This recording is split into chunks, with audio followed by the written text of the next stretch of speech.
Opium di Karo, sejarah, dampak, dan pelajaran kekuasaan. Coba bayangkan ini, sebuah masyarakat hidup tenang, memiliki adat, memiliki nilai, memiliki cara hidup yang diwariskan turun-temurun. Lalu sesuatu datang, bukan dalam bentuk penjajah yang membawa senjata, bukan dalam bentuk perang yang terlihat jelas, tetapi dalam bentuk yang jauh lebih halus. Barang komoditas, sesuatu yang tampak biasa. Dan justru memang karena terlihat biasa, ia tidak ditolak. Ia diterima tanpa curiga, tanpa perlawanan, dan dari situlah semuanya dimulai. Untuk memahami kisah ini, kita tidak boleh asal bicara. Kita harus kembali ke catatan sejarah, salah satu catatan penting tentang masyarakat Karo yang ditulis oleh seorang peneliti kolonial Belanda, Johannes Habema, bukunya Joustra. Buku ini bukan sekedar tulisan biasa, ia adalah dokumentasi. Ia mencatat bagaimana masyarakat Karo hidup, bagaimana mereka berinteraksi, bagaimana sistem sosial berjalan, dan bagaimana pengaruh luar mulai masuk. Namun kita harus jujur, ini adalah catatan kolonial. Artinya ditulis oleh orang luar, sudut pandang kekuasaan, dan justru disitulah letak pentingnya.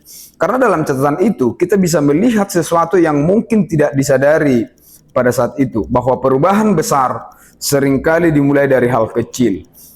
Opium tidak lahir di tanah Karo, ia datang dari luar, masuk melalui jalur perdagangan, dibawa sebagai barang, sebagai komoditas. Bahkan dalam beberapa keadaan, ia digunakan sebagai alat tukar. Di titik ini tidak ada yang terlihat berbahaya, karena perdagangan adalah hal yang wajar tuh.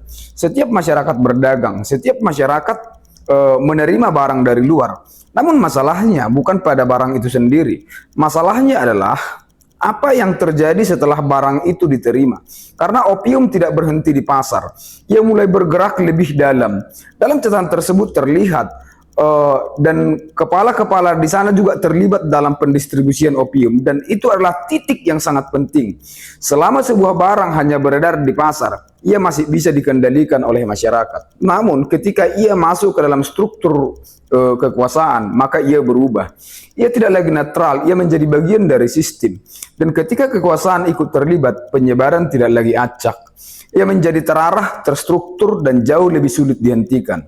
Masyarakat mulai mengenal opium, menggunakannya dengan cara dihisap atau madat. Awalnya mungkin hanya sebagian, mungkin hanya kalangan tertentu. Namun, seperti semua kebiasaan berulang, ia perlahan menjadi normal, menjadi biasa, dan ketika sesuatu berbahaya sudah dianggap biasa, disinilah bahaya yang sebenarnya dimulai. Catatan tersebut bahkan menyebutkan penggunaan opium di Karo telah mencapai tingkat yang mengkhawatirkan. Artinya ini bukan lagi fenomena kecil, ini sebuah menjadi masalah sosial. Sekarang kita lihat dampaknya. Opium bukan hasil bumi lokal, artinya ia harus dibeli, dan ketika masyarakat mulai bergantung pada sesuatu yang berasal dari luar, maka uang mulai keluar. Sedikit demi sedikit tanpa disadari ekonomi lokal mulai melemah. Bukan karena tidak memiliki sumber daya, tetapi karena pola konsumsi berubah dari kebutuhan menjadi ketergantungan. Namun ketergantungan tidak hanya soal ekonomi, ini juga soal manusia. Perilaku berubah, kebiasaan berubah. Madat menjadi bagian dari kehidupan sehari-hari. Dan ketika kebiasaan berubah, maka struktur sosial pun ikut berubah. Produktivitas menurun, kesadaran menurun, dan yang paling berbahaya, masyarakat mulai kehilangan kontrol atas dirinya sendiri. Sekarang kita masuk ke bagian yang paling dalam. Ketika sebuah masyarakat bergantung pada sesuatu, dan sesuatu itu dikendalikan oleh pihak lain, maka yang terjadi bukan sekedar konsumsi, tetapi kontrol yang menguasai distribusi, yang mengatur akses, yang menentukan siapa yang dapat dan siapa yang tidak. Mereka tidak hanya menguasai barang, mereka menguasai kehidupan, dan di titik ini, opium bukan lagi sekedar zat, ia menjadi bagian dari sistem kekuasaan.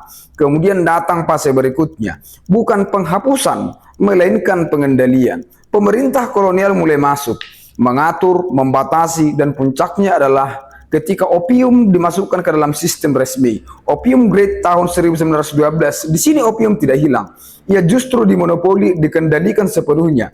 Tidak lagi bebas, melainkan sepenuhnya berada dalam genggaman kekuasaan. Setelah semuanya terkendali, barulah larangan datang.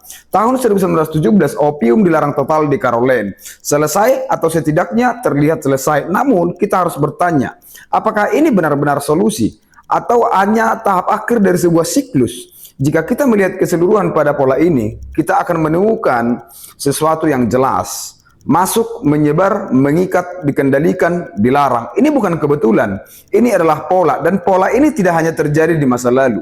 Ia bisa terjadi kapan saja, di mana saja. Karena pada akhirnya, yang paling mudah menguasai manusia bukanlah kekerasan, melainkan ketergantungan. Jadi ketika kita berbicara tentang opium di Karo, kita sebenarnya tidak sedang membicarakan masa lalu. Kita sedang membicarakan sebuah pelajaran bahwa sebuah masyarakat tidak selalu dihancurkan dari luar. Kadang ia dilemahkan dari dalam, pelan-pelan, tanpa terasa, sampai akhirnya semuanya berubah.